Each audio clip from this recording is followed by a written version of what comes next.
Hey guys, Zig back to destroy another one of your classics. I'm here today to review the cheap, and I mean cheap, Alfred Hitchcock version and remake of Gus Van Sant's classic, Psycho. Talk about cheap. First of all, this guy, Alfred Hitchcock, shot this thing for $800,000, and it looks like it. This thing lasts slightly over 100 minutes, and the true horror of this film is that it's filmed in black and white. What? Nobody shoots movies in black and white anymore. What does this Hitchcock guy think he's doing? Making movies in the 1960s? There is no way in this world that I would ever be able to take a black and white movie serious. Gus Van Sant's version, the original version, is in glorious color, and there is no comparison. Believe you me. Another thing that really cheesed me off is that this guy Hitchcock requires you to see his version, Psycho, from the very beginning. If you don't believe me, just look at the poster. Sheesh! Who does he think he is? A director of the stature and achievement of Gus Van Sant? Sorry, Hitch, I can and will watch the damn thing any way I want. What is he going to do? Come to my house and make sure I don't start on chapter 2? Next thing, he'll be demanding I rewind my DVDs before I return them to James, who for some reason thinks this Hitchcock guy is a bloody genius. Emphasis on bloody. Except for there's no blood in Hitchcock's version, only Bosco chocolate syrup. If you don't believe me, look it up. The Bosco chocolate syrup that Hitchcock used for blood did, however, make that tasty Janet Leigh even more tasty, I guess. But, Mr. Hitchcock, Bosco and water don't mix. Keep that in mind if you decide to make a sequel to your version of Psycho. And if you do, make it in color this time. Oh, and what about the music? Why on earth would you hire a hack like Bernard Herrmann to try to improve on a brilliant musical score done by the legendary Danny Elfman? That makes no sense.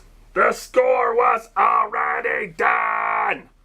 As far as performance goes, no way can this Anthony Perkins guy's performance as Norman Bates ever be compared or judged on the same level as the Norman Bates played by the legendary Vince Vaughn. Vince Vaughn, being the superior actor that he is, makes me feel sorry for his Norman Bates, whereas this Tony Perkins is just too creepy. Watching the Hitchcock version, I get the feeling from the get-go that he's a weirdo and would love to kill me. I thought the point was to fool us. Anyone who has ever watched Law & Order for 2 seconds could figure this out. When Hitch made his version, he thought it would be a good idea to buy all the copies of the book that could be found so that no one could review the book and spoil the ending. That's crazy! He forgot to make a deal with Apple or Kindle for book or digital copies. Information about this Psycho is all over the internet. Getting back to the performances. Anne Heche, wow! She really made this classic role of Marion her own. Janet Leigh, you should have taken a few pointers from Anne Heche's classic performance of Marion.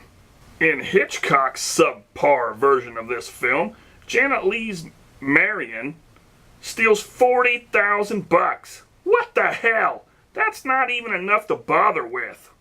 You can't even buy a house, let alone start over for that pocket change. No! $400,000. That's how you start over. The Hitchcock version wants us to believe that Norman Bates is the only character worth knowing, while Mr. Van Sant allows us to get to know everyone. I'm so glad he had the foresight to use people we've heard of. I mean, Janet Leigh and that Perkins guy must have really wowed the audience and impressed or depressed the studio executives in Hollywood, because they haven't worked in years. I guess my main problem with this cheap-ass looking black and white remake is that I thought if you're going to make a remake, the point is to make it better, not dumb the shit down. It is my professional opinion as a bona fide film reviewer that Hitchcock truly dropped the ball as far as attempting to pay homage to this classic film by the amazing and talented visual Mr. Gus Van Sant. Genius? That Gus Van Sant version that you love so much, that's the remake. Hitchcock's is the original one. Sometimes I don't even think you research this shit. And by the way, yes, you are bona fide. You're a bona fide asshole. Calling Hitchcock anything but a genius means nothing from someone who believes that Michael Bay is the best director in the world. Oh yeah? I clearly disagree. And watch what you say about Michael Bay. Armageddon is a work of art. And just look at the amazing things he did with your beloved Transformers. Huh? What about that? Okay, you little orange washcloth, you got me there. You're almost as good a reviewer as Michael Bay is a filmmaker. Why, thank you. Hey, that wasn't a compliment, was it? Get away from me, Dreamsicle. Why don't you go and grab Michael Bay's classic love story, Pearl Harbor. Because we all know Pearl Harbor is a love story. Eat me, Gigantro! I might just do that. So, ha! Take that, ass face!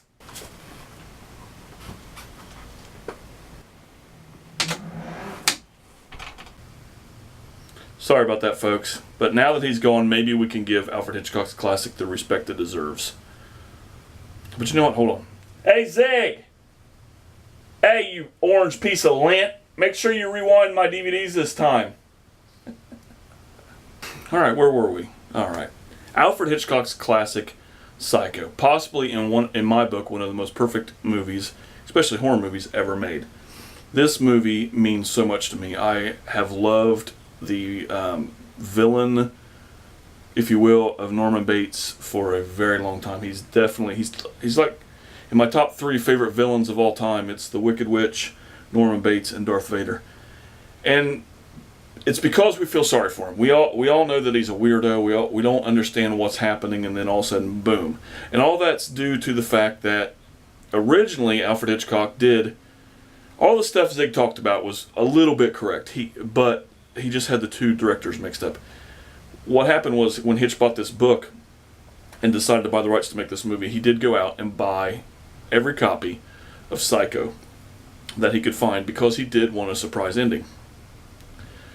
He didn't really believe that this movie would make any money unless people did not know the ending. He thought the ending would ruin it for everybody because if you know it, it's not as suspenseful, it's not as scary, but once you get to it, imagine yourself back in the 60s watching this movie for the very first time, opening night, nobody's seen this movie ever, and bam, you see this amazing movie. Now, I'm so glad that they decided to shoot it the way they did, and the music makes this film. The shower scene, of course, is infamous, but adding the music to it, and you can see some of this stuff in the movie about Hitchcock's life, just called Hitchcock.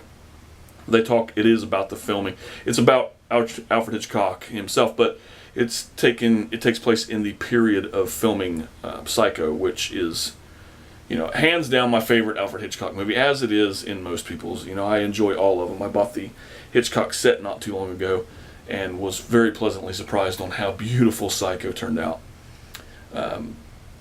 This movie, of course, is an adaptation of a serial killer named Ed Gein. Now, there are a few other movies based on the life of Ed Gein. Of course, there is, I think, a movie called Ed Gein, where Ed Gein is played by Kane Hodder.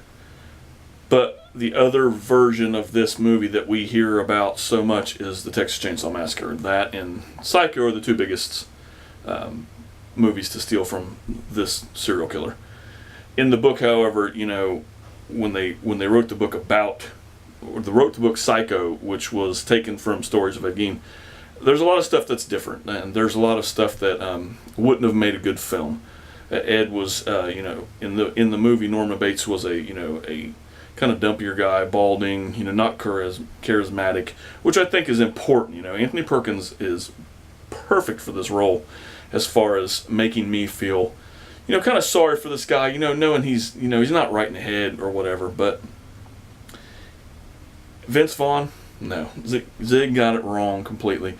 This is an atrocity. This film needs destroyed, and I only watched this movie in order to do this video. I had never watched it up until a week ago, and I'll tell you what, it is sort of shot by shot, but I'm telling you what, when I don't care if Anne Heche gets killed in this movie. I don't care about her character.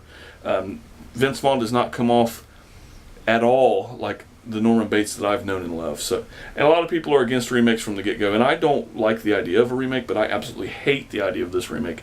This is hands down my least favorite remake of all time. I don't think they could actually remake a movie and do this bad of a job with it. The feeling is gone out of Van Zant's Psycho. It's just not.